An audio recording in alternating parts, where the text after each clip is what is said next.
আমি ডাকছি। বলরাম সিংহা নিলেন, সিংহা।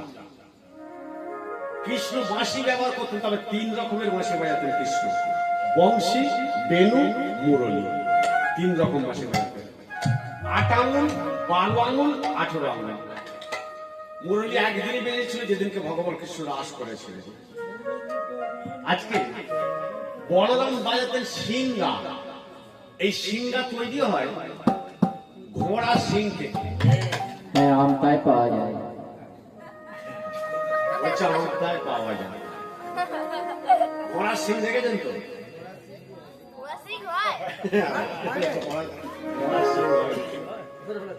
এই সিংহা তৈরি হয় ঘোড়া সিং, ঘোড়া সিং হয় না। সিংহা তৈরি হয় ব্যাকানো, দেখবেন মোষের সিং থেকে। এই সিংহা বাজাতেন বলরাম আর বাজাতেন ভোলানাথ। বলরাম সিংহা নিলেন। সিংহারে সুরে বলতে লাগতেন, ভাই তুই কালিয়ানাকে দমন কর, কিন্তু তোর জন্য সবাই প্রাণ দিতে যাচ্ছে, সবাই জলে ঝাঁপ দিতে যাচ্ছে, তুই এদেরকে রক্ষা কর, তারপর তুই কালিয়ানাকে দমন কর। কানাই জানতে পেরে উঠবার চেষ্টা করছে, কিন্তু কালিয়ানাথ তো বেষ্টনী করে রেখে জড়িয়ে রেখেছে।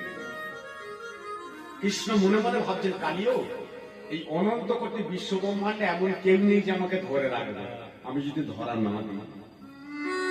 এইবার কৃষ্ণ করছেন কি, বিশ্বম্বর মূর্তি ধারণ করছেন। কালিয়ানাথ ধরে রাখতে পারলেন না, কৃষ্ণ উঠে এলেন।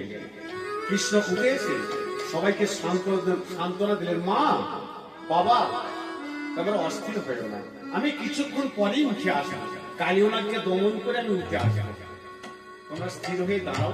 স্বর্গে যত দেবতারা জানতে পারলেন ভগবান লীলা করছেন, সমস্ত দেবতারা এসেছে।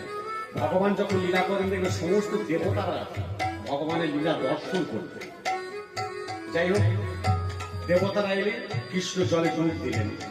কিছুক্ষণ পরে কৃষ্ণ কালিয়ানাথের মস্তকে নৃত্য করতে করতে উঠে এলেন।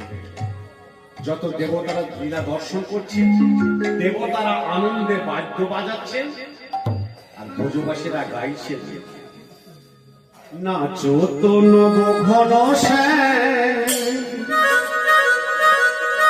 সুন্দর নয়ন বিরাম,